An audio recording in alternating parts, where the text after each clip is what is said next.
So we talked about the hindrances last night, and we will take our abandonment of the hindrances into the jhanas tonight. So, brief recap, the way to get to the first jhana: sit down, get yourself settled in, comfortable upright posture, and then put your attention on doing the 5 things at the beginning of the sitting. If you're doing metta, well, then it's only 4 things, right? Because when you get to the metta one, you just keep going.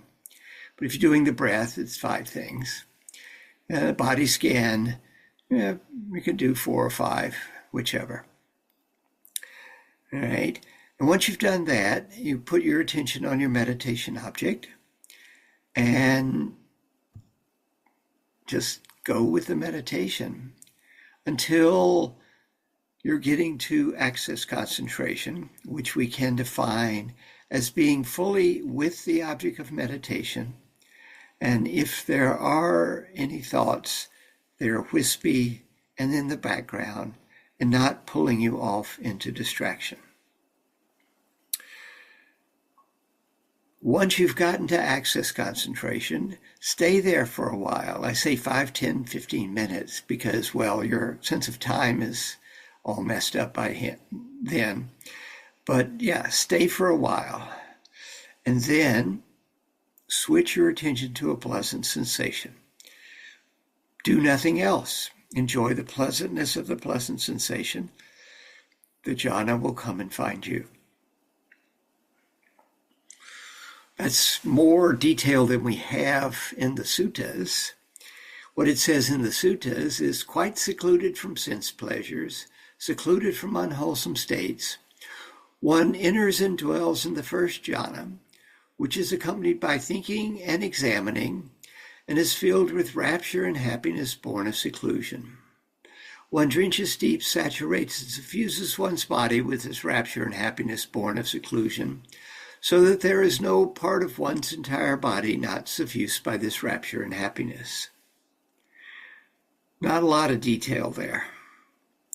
But secluded from sense pleasures, secluded from unwholesome states of mind, is the abandoning of the hindrances. And when you are at access concentration, you are no longer getting distracted, which means you are no longer being captured by a hindrance.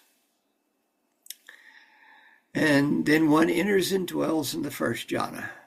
And it doesn't really give any details about how to go, but what I'm saying is focus on a pleasant sensation and enjoy it.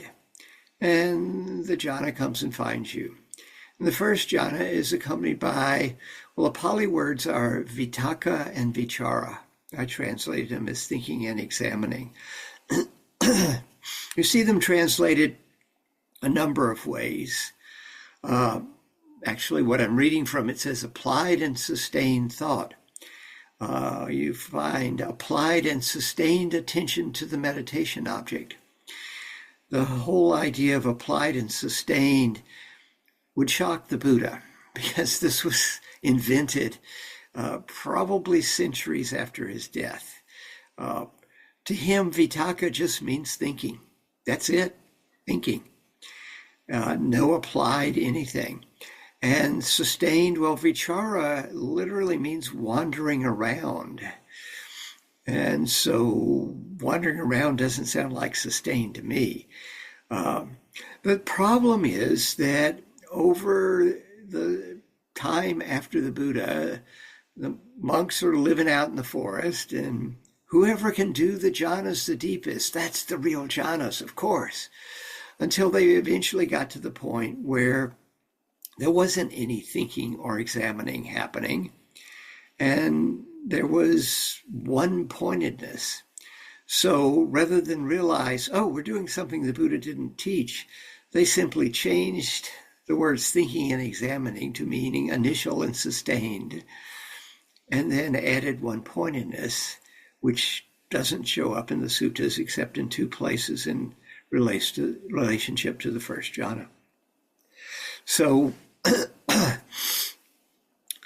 what we get in the later teachings are that this first jhana has 5 factors: piti, sukha, initial sustained attention, and one-pointedness. And what we find here, one enters and dwells in the first jhana, which is accompanied by thinking and examining, and is filled with rapture and happiness born of seclusion. Only 4, except there's the secluded from the hindrances, which doesn't even get mentioned in the later parts. So what I'm teaching you is based on what's in the suttas. What's found in the Abhidhamma gets more concentrated, changes the wording around. What's found in the Visuddhimagga is completely different states, unlike what we find in the suttas. So generally what happens is when the first jhana arises, there's a rush of piti. Most people find it comes up their body. It may start at the tailbone, may start higher up. Sometimes people find it starts at the feet. Anyhow, it comes up. And for most people, initially, it's the upper part of the body, the neck and head, maybe into the shoulders. But it doesn't completely fill the body. And it's hopefully accompanied by sukha, which is translated as happiness. The translation of piti here as rapture, some people get rapture, some people get euphoria, some people get ecstasy. My favorite translation is glee. It's kind of excited. It's primarily physical, although it does have a mental component. Whereas the sukha, best translated as joy or happiness, and it's mental, it's an emotion. And so you get the physical rush and the emotional happiness happening at the same time. And if that sustains, and you can sustain your attention on the experience, then it's the first jhana, okay? It then says, one drenches deep, saturates and suffuses one's body with this rapture and happiness born of seclusion. So there is no part of one's entire body not suffused by this rapture and happiness. This is an advanced practice. You first got to get in the first time. Then you got to get in the second time. Then you got to get in regularly. So that, you know how to get in. And don't worry about how much of your body is involved or anything like that. Just get the piti and sukha going and figure out how to sustain it and sustain your attention on the experience. Okay? After you get good at it, which may not even be on this retreat. I mean, maybe you're getting into the jhana on this retreat, but it's always a little shaky, but it's good enough to get to the second jhana. It's okay. But once you do feel you're good at it, then you can do the drench, steep, saturate, suffuse. And the way to do that is put your attention where the jhana seems to be the strongest in your body. Like, I don't know, your face, your head area, your throat, the back of your neck, whatever. And then move your attention to the places where it doesn't feel like it's strong. You're just moving your attention.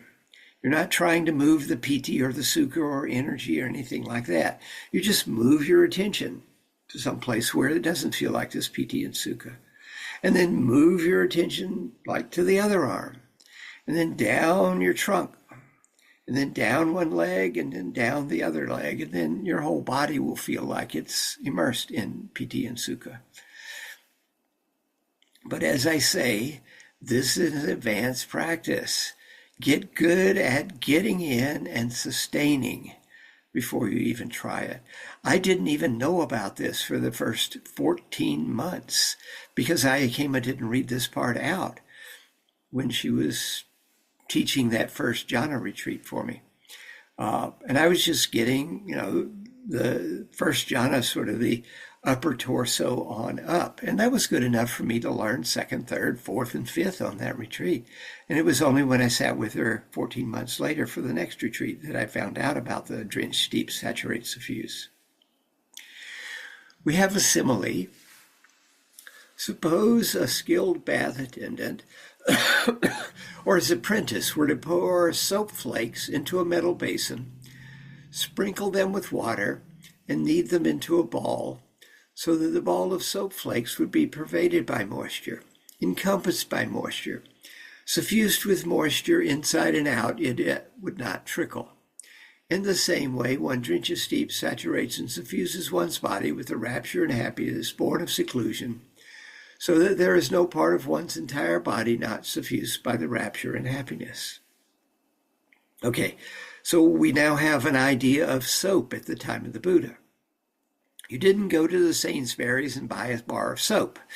You got your skilled bath attendant or his apprentice to take a metal basin and pour in some soap flakes, and then pour in some water, and then mix the water and the soap flakes until you've got a homogeneous ball of soap.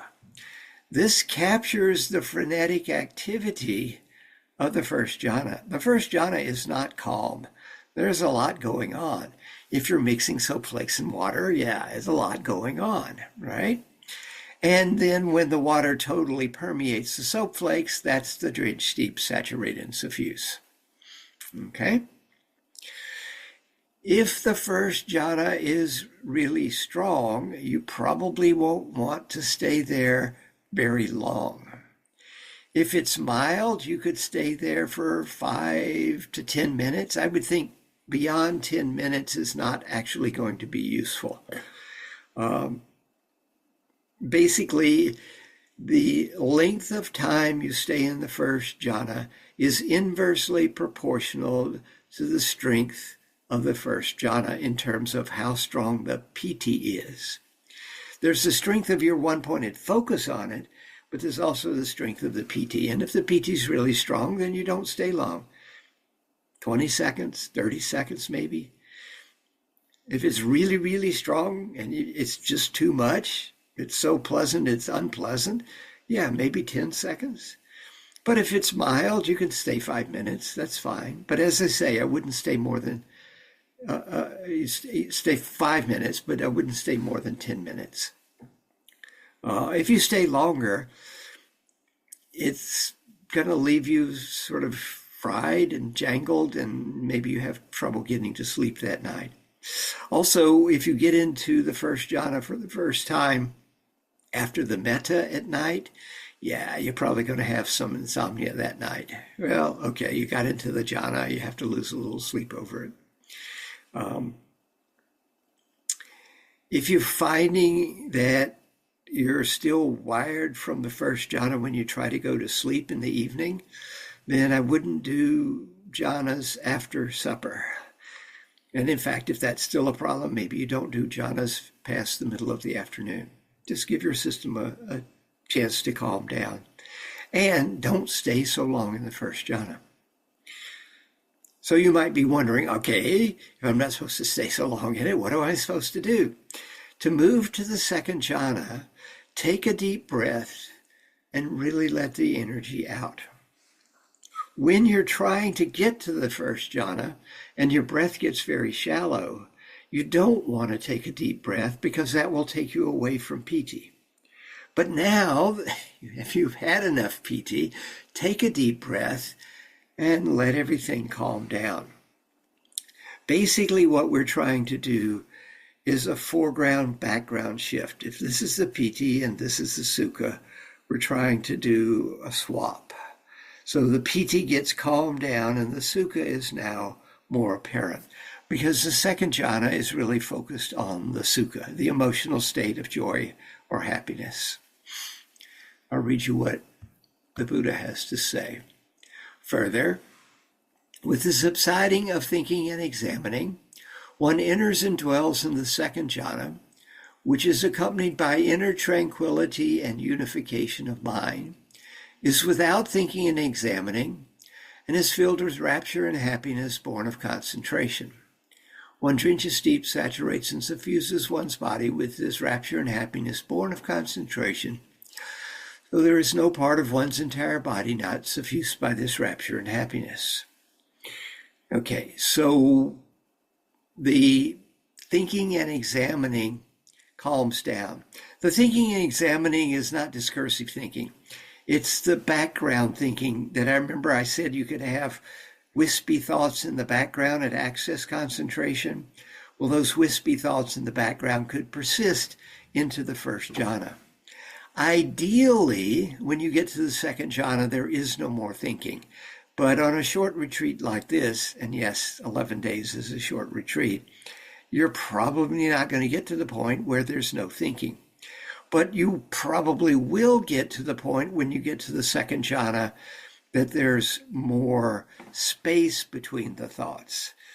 In access concentration and in the first jhana, there may be comments like, "Oh, is this it? This must be it. This is really intense," or whatever. And it's sort of one thought after another. By the time you get to second jhana, it's a thought, and then another thought, and then another thought and a thought. So there's more space in there. Don't worry if there's just some background thinking in the jhanas all the way through to number 4. Because, it takes a lot of concentration, and it's going to take being on a month or 2 month or longer retreat to get that level of concentration so the thinking doesn't occur at all. So don't worry about it. And it says the second jhana is accompanied by inner tranquility and unification of mind. The first jhana is not tranquil at all. All that piti is the opposite of tranquil. But when you take the deep breath and calm things down, that calms the piti, and now you do have inner tranquility. It's a much calmer state. And the mind becomes unified around the sukha. The piti now has gone into the background. It's still there. In the first jhana, I'm vibrating. You could actually see me shaking. Take the breath, calm down, and when I settle into the second, I might be rocking a little bit, or maybe swaying, something like that. It's not still. There's still some piti there, but it's not like the vibration that I find in the first jhana. The first jhana may also show up as heat for some people. If it does, hopefully, when you take the deep breath to calm down to the second jhana, the heat calms down as well. Probably takes a little longer to go away than the vibration does. And there may be some still remaining in the background. And it says that the second jhana is filled with rapture and happiness born of concentration.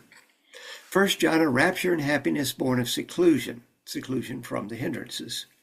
And here it's born of concentration. The time you spend in the first jhana has given you more concentration than you had before you entered the first jhana, and therefore you can get to a deeper state in the second jhana. Once again, one drenches deep, saturates and suffuses one's body with the rapture and happiness born of concentration, so there's no part of one's entire body which is not suffused by this rapture and happiness. Again, the second jhana may feel like it's only part of your body that's involved.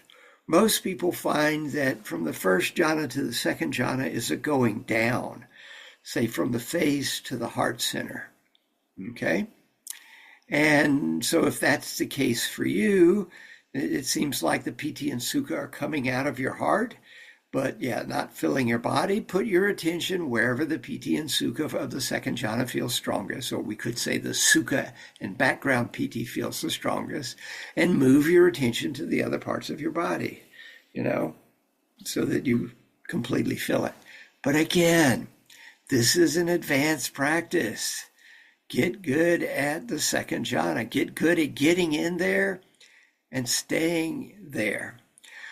I would say that there's no limit on how long you could stay in the second jhana or higher, but you'd like to learn to be able to stay with it for 10 to 15 minutes. You get in, you're sure it's the right one, you're staying there. It gets quieter as the time goes by. The thoughts get wispier, more gaps between them, and you hang out there for 10 or 15 minutes. And when you can do that on a consistent basis, then's the time to try and move it through the rest of your body. But again, this is an advanced practice. Like I say, I'm at 14 months doing the second jhana, not knowing about this. And it was still quite profound for me. We have a simile. Suppose there were a deep lake whose waters welled up from below. It would have no inlet for water from the east, west, north, or south, nor would it be refilled from time to time with showers of rain. Yet a current of cool water, welling up from within the lake, would drench, deep, saturate, and suffuse the whole lake, so there would be no part of that entire lake not suffused by the cool water. In the same way, one drenches, deep, saturates, and suffuses one's body with the rapture and happiness born of concentration, so there is no part of one's entire body not suffused by the rapture and happiness. This is an amazingly accurate simile. So the picture is a lake far up in the mountains, no streams, no rain, but a spring at the bottom of the lake, and the spring water completely permeates the lake, completely fills the lake. So there's no part of it not touched by the cool water from the spring. It feels to me in the second jhana like there's a wellspring of piti and sukha, or mostly sukha, coming out of my heart. It's just filling me. It doesn't get down into my legs right away, doesn't get all the way down my arms. And if I want to do that, then I put my attention there and spread the attention down the parts to get it there. But this simile, the first time I heard it, which was again like 14 months after I'd been practicing the second jhana, I was so struck by it that when Ayakema finished her Dharma talk, I went running after her. Ayakema, it's just like that. It's just like that. It so struck me how accurate this simile is. It's just this wellspring of joy or happiness coming up out of your heart and filling you. So like I say, you can stay there for as long as you want, but I would recommend learning to stay there for 10 to 15 minutes. And then, if you want to move on further, with the fading away of rapture, one dwells in equanimity, mindful and clearly comprehending, and experiences happiness with the body. Thus one enters and dwells in the third jhana, of which the noble ones declare, one dwells happily with equanimity and mindfulness. One drenches deep, saturates, and suffuses one's body with this happiness free from rapture, so there is no part of one's entire body not suffused by happiness. Things are getting quieter. The piti's all gone. This is a very still picture without the piti there. And actually the sukha has been turned down to more like contentment, wishlessness, satisfaction. The satisfaction so deep that if Mick Jagger had been practicing third jhana, he wouldn't be able to sing that song. Okay, you are satisfied. The way to get there, take another deep breath. Let the energy out. That will hopefully calm the piti totally. And let the intensity level of the sukha come down from joy, happiness towards contentment, wishlessness. It may be helpful as you take that deep breath and start letting the energy out to remember a time when you were very contented. Maybe you've just eaten the perfect meal. You don't have to wash the dishes, right? It's just, so nice, or whatever you come up with. So you take the deep breath, you're exhaling, here's the memory, pluck the memory, the feeling out of the memory, and let the sukha become that feeling of contentment. And now that's your focus. And then you check to make sure that the piti is all gone.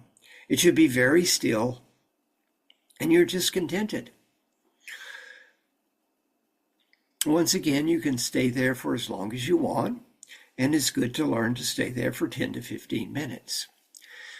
Notice also it says, the noble ones declare, one dwells happily with equanimity and mindfulness. So I'm taking happy, equanimity, and mindfulness, mushing them together, and what I get is contentment. Right? And it's the noble ones declaring this. The noble ones are those who are fully enlightened, right? The awakened ones. So is the third jhana a foretaste of what Nibbana is like? Well, I don't know. I suggest you become fully enlightened and come back and tell me, so I'll know. So there's your homework for you. All right? But yeah, it's a nice place to hang out. I mean, it's wishless. Yeah, you don't want anything. There's no craving. There's no clinging. Oh yeah, that's what it takes to get to know dukkha, which is enlightenment, right? So maybe it is a foretaste of what it's like to be enlightened. You're just walking around as though you were in the third jhana all the time. That'd be pretty cool. Again, it seems like it's lower than the second jhana. So if the second jhana is in your heart center, the third jhana maybe is down at your belly. But this can vary. This is just what a lot of people report. And again, you do the steep, saturate, drench, steep, saturate, and suffuse. Put your attention on the contentment, and then move your attention to other parts of the body. The contentment will follow. And again, it's an advanced practice. Get good at the third jhana before you start trying to move it to the rest of your body. We have another simile.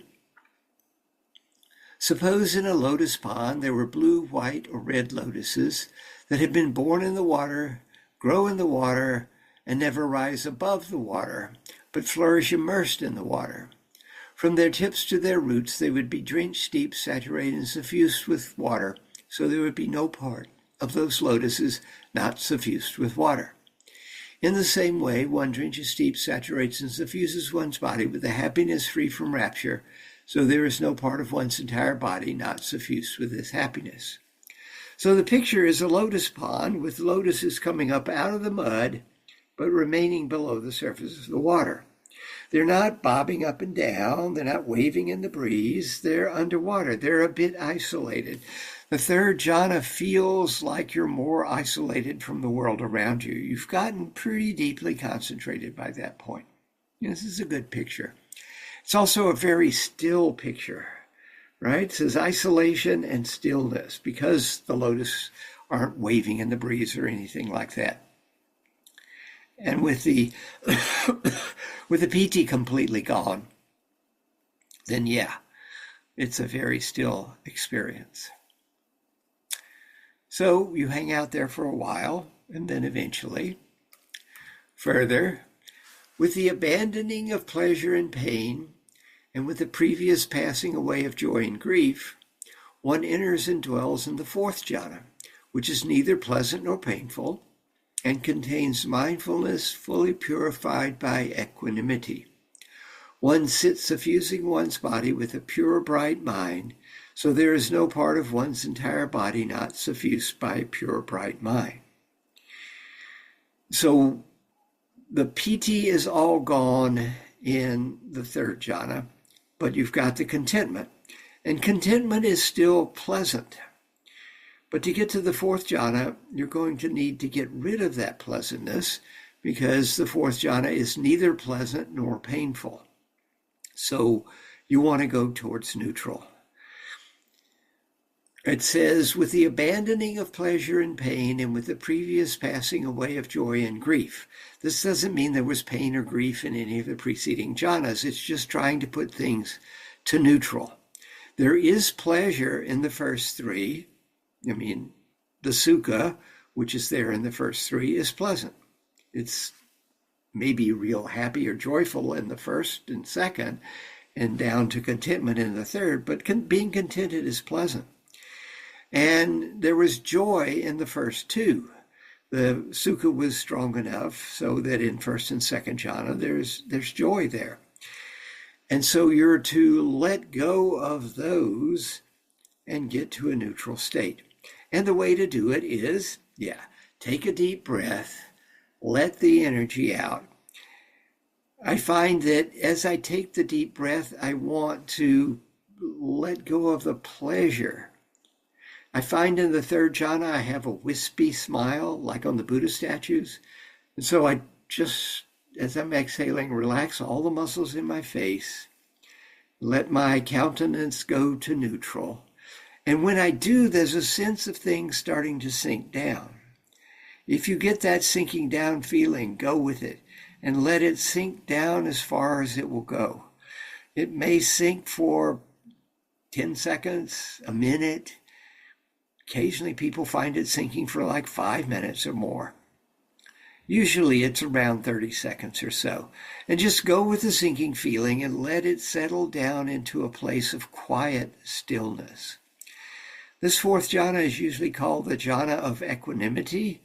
But if I tell you, focus on equanimity, that's a little bit nebulous. But if I tell you, focus on quiet stillness, that's much easier to do, and you will be focused on equanimity. And it's a very neutral place.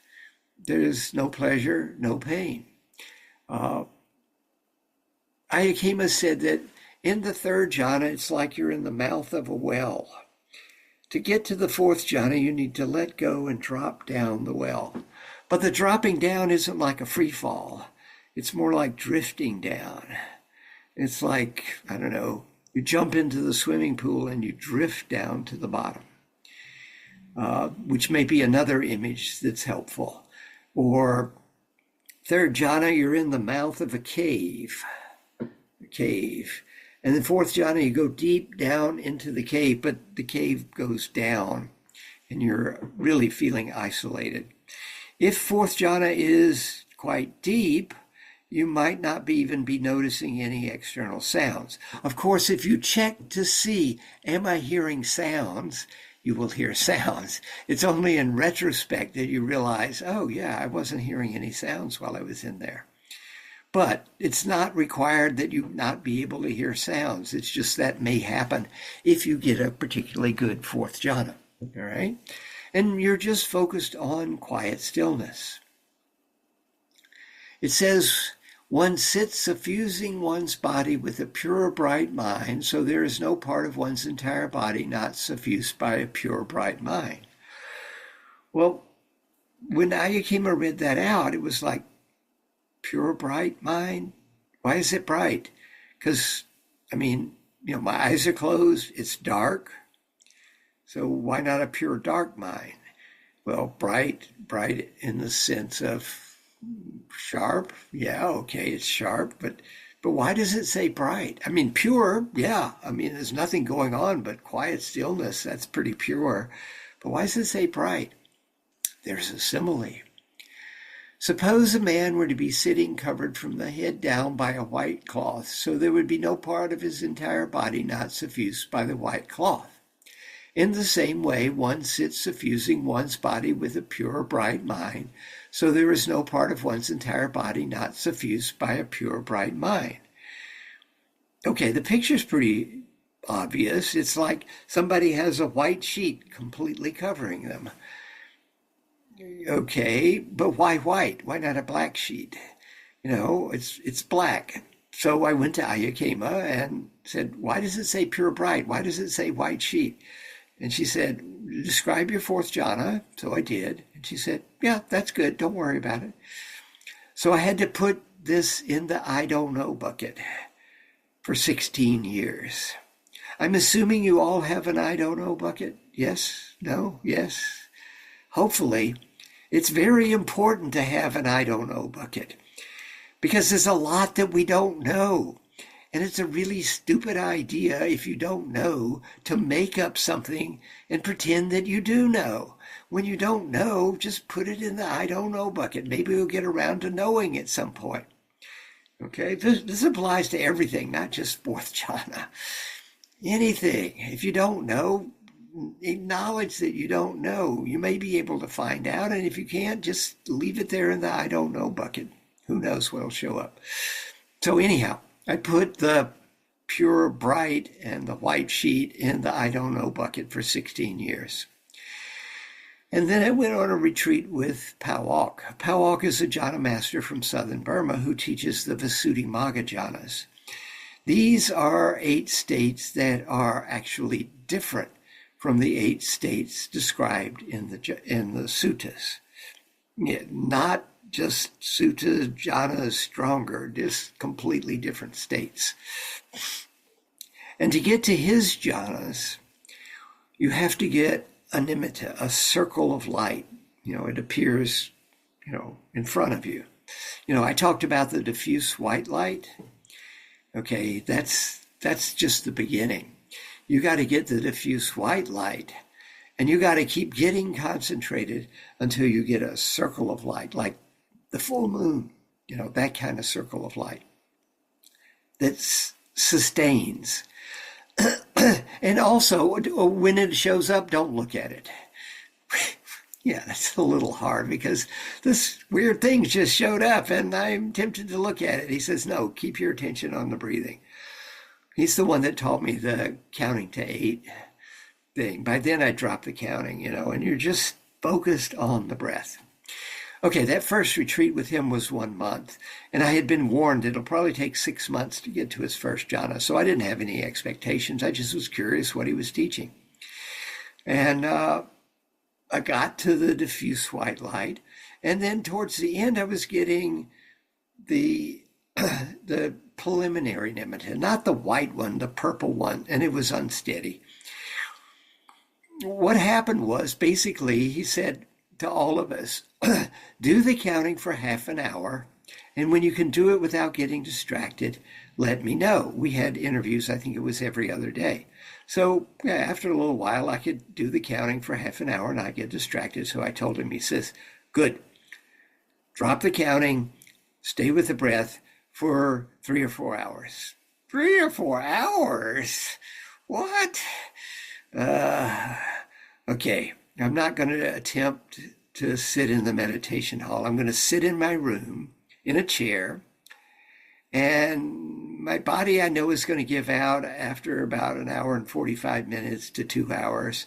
And then I'll just slide over into the bed, which is right next to the chair, and do lying down meditation for like 20 minutes and then slide back into the chair. And that way I can get in 3 or 4 hours.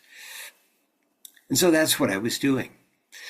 And after a while, I started getting very violent piti. I was shaking so much, I was a little afraid my head was going to pop off. And it happened multiple times. So I go to my interview with Powok, and I describe what happened. I didn't use the word piti. And he says to me, that is gross piti. Do not let that happen. Okay, how do I prevent it? Well, since I use the smile as my pleasant sensation to get the piti going, don't smile when I meditate. Keep a very solemn expression. And so that's what I did. I'd follow my breath with a solemn expression. I switched to, from the counting to the breath and just stay very solemn and don't smile. Don't think a happy thought. Because if I did, the gross piti would come back. And so I would do that. And that's how I was beginning to get the preliminary nimitta, not the one he wanted, just, circle that would stay there for a few minutes and disappear. But sometimes, after I'd done his 3 or 4 hours, I would smile. And when I did, I get the violent piti. I mean, it was just really nasty, strong. Luckily, it only lasted 10, 15 seconds. And when it stopped, it would drop me into an unbelievably deep second jhana. My attention was riveted on this incredibly intense happiness. I couldn't get distracted if I wanted to. I was absolutely locked in. And the happiness was so big that I was grinning so big I was afraid I was going to break my face. It was amazing. And I recognized it as the second jhana that I'd learned from Ayakema, but the sukha was much stronger than I'd ever experienced before. And if this is a sukha, my one-pointedness was just locked in. It was not going anywhere. It wasn't that I had to keep my attention on it. It was that my attention couldn't go anywhere else. And so, yeah, the first time it happened, it was like, wow, this is pretty cool. I wonder what second jhana is like. I couldn't get to the second jhana because occasionally that violent piti would come back. I'd try and, okay, take a deep breath, let the energy out, and here would come the piti, no third jhana. And then it would go away and I'd be back in second jhana. Okay. And then after maybe 20 minutes, there was a sense that something just went over the edge and it dropped down to third jhana. Happiness turned into contentment and there was no more piti. Never came back.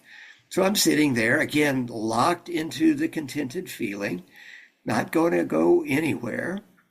And after, 5 minutes, 10 minutes, it's like, oh, I wonder what fourth jhana is like. So I wipe the smile off my face and it immediately comes back. It's like, I'm stuck in third jhana. I can't get out of it. Take a deep breath, wipe the smile off my face. The smile comes back. I'm stuck there. Okay, well, it's not a bad place to be stuck. And then after, 10 minutes or so, there was a feeling of things going over the edge and dropping down, down, down, down to a place of quiet stillness. Only when I arrived there this time, my visual field was bright white. It was like I was sitting in an open field on a bright sunny day with a white sheet over my head and my eyes open. Oh, yeah. That's exactly what the simile is. So what this taught me was the jhanas I had been experiencing before were not as deep as the Buddha and the monastics were experiencing in his time, which made sense when I thought about it. They weren't doing 45-minute sit, 45-minute walk. They would go on an alms round, get their food and eat the midday meal probably around 10 or 11 o'clock, something like that. And then they would go for the day's abiding. They would go into the forest and sit at the root of a tree until it got dark, and then they come back to the monastery. And I doubt they were doing 45-minute sit, 45-minute walk. These were people that grew up without chairs. They could sit cross-legged for hours. So they're sitting there for 3 hours. And getting really deep jhanas. And then maybe they get up, take a stretch break, and sit back down and do another 3 or 4 hours, right? And so, the jhanas I had been doing were not as deep as what the Buddha was doing, but it was the same flavor. When I got these deeper jhanas, I knew exactly where I was because it tasted the same. The experience was the same, only it was just far more stable and far more intense. I never did get to Pawok's first jhana on that retreat after all. It was only 1 month. But it was really interesting to learn this about the jhanas and see that, oh yeah, it's possible to take these much deeper. And when I would go on a long retreat after that, a month or more, then sometimes I would stay for a long time in access concentration because that's basically where I was hanging out with Pawok. After I dropped the counting, I was just in access concentration for 3 hours. And so sometimes I would stay in access concentration for an hour or two and get the really deep jhanas going again. So these are the 4 jhanas. They seem to be sufficient. In other words, if you can do the 4 jhanas, you had a mind that was supremely tuned to doing insight practice in a very excellent way that would give you lots of insights. In fact, what follows from the 4th jhana, when one's mind is thus concentrated, pure and bright, unblemished, free from defects, malleable, wieldy, steady, and attained to imperturbability, one directs and inclines it to knowing and seeing. One understands thus: this is my body, having material form, composed of the 4 primary elements, originating from mother and father, built up out of rice and gruel, impermanent, subject to rubbing and pressing, to dissolution and dispersion. And this is my consciousness, supported by it and bound up with it.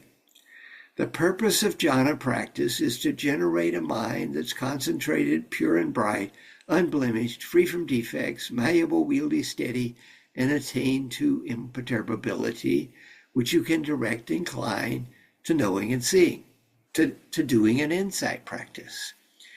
And what insight practice? Insight into my body and my mind. This is my body having material form, rupa, composed of the four primary elements. Matt will talk about doing element practice in a few days. Originating from mother and father, yeah, it had a beginning. All that arises also ceases. Remember that? Yeah. It's built up out of rice and gruel. It's dependently originated from my parents and the food I've eaten. It's impermanent. All that arises also ceases. It's subject to rubbing and pressing, dukkha, to dissolution and dispersion, ending. So insight into the body, and then this is my consciousness supported by it and bound up with it. The word vijnana is the one we translate as consciousness, and it's actually used in like 5 different ways in the suttas. Here, I think it's used as a synonym for mind, which is a common way that it gets used. So, and this is my mind, supported by my body and bound up with it. Your mind, your consciousness is not an independent thing. It's dependent on the body. And the 4 establishments of mindfulness, I think Matt probably talked about those this morning, right? Is that correct? Yeah, okay. So first one is body. Okay, yeah, it talks about body. Second one is Vedana. Those are mental states. That's mind. Third one is mind states. Oh, yeah, that's mind. Fourth one is phenomena. And what are the phenomena? Well, most of them are mind except for the ones that are body. So, yeah, the jhanas are a warm-up exercise for your practice of the Satipatthana Sutta or any other insight practice. It's really good to be jhanically concentrated when you start doing the 5 daily recollections, because you've got a mind that's attained to imperturbability. Thinking about the fact that you are going to die, that may be kind of perturbing. So if you have imperturbability, then you can look at it and not get freaked out, or any of the other old age, sickness, what's dear and delightful will change and vanish, etc. Okay, so one of the things the jhanas do is buffer you against, well, some of the insights you might see that are a little bit disturbing. And they give you a mind that can have penetrating insights, pure and bright, unblemished, free from defects, malleable, wieldy, steady, and attain to imperturbability. Getting enlightened is a difficult task. My computer is sitting on a wooden desk. If I wanted to cut the desk in 2 and all I had was a butter knife, it's going to be a really hard slog. I mean, I can make a little dent right away, but to cut a wooden desk in 2 with a butter knife, that's really difficult. Probably just as hard as getting enlightened, if not, yeah, the same. Okay, but if I got a whetstone and I started sharpening up that butter knife, I could cut a lot faster. I'd make up for all the time I wasted with the sharpening, right? It'd get dull, I'd just sharpen it again, keep cutting. And I could cut this desk in 2 with a butter knife, with a sharp enough butter knife. Well, this is what we're doing with our jhana practice. We're sharpening our minds so that we have deeply penetrating insight. In the Tibetan tradition, there's Manjushri. Manjushri is usually depicted as having a sword in his hand, which he uses to cut through the bonds of ignorance. Jhana practice is just sharpening Manjushri's sword. Right? You still haven't cut any bonds of ignorance. You got to go wield the sword. And you don't want to make the mistake of just doing jhana practice, because if you just keep sharpening, eventually you got no sword left. Right? So sharpen your mind and then do insight practice. The reason A jhanically concentrated mind is so much better for insight practice is twofold. One, you have the indistractability, so that whatever insight practice you start to do, you don't become distracted while doing it. And you can't get into these jhanas with your ego running loose. It's got to go sit in the corner, shut up. And so now when you're looking at the world with a jhanically concentrated mind, you're looking from a less egocentric perspective. We normally look at the world in terms of, can I eat that or will that eat me? Well, we get a little more sophisticated, but that's basically it. Is this something I want to get or is this something I want to push away? Notice I is at the center of all this. Although it may look like the world revolves around me, turns out not to be the case. So if I can look at the world from a less egocentric perspective, I have a much better chance of seeing what's going on. And if I can look at the world from a less egocentric perspective with an indistractable mind, then I have a far better chance of seeing what's going on, experiencing what's going on. Ayakema defined an insight as an understood experience. And what we're after is understood experiences of anicca, dukkha, anatta. The impermanent, inconstant nature of the world, the unsatisfactory bummer nature of the world, the empty or not self nature of the world. And the jhanas give us the ability to have those experiences and understand the true nature of reality.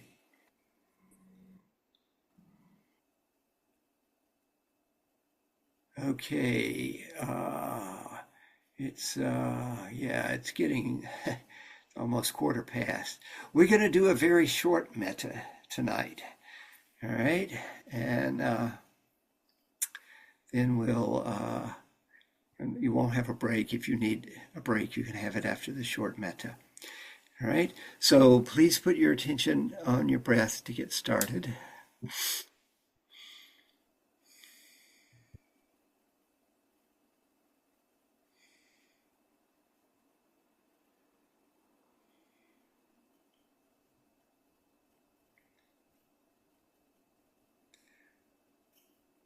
So, do you like to be happy?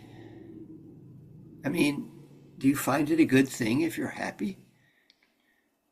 Can you appreciate being happy when you're happy? It's nice being happy, isn't it?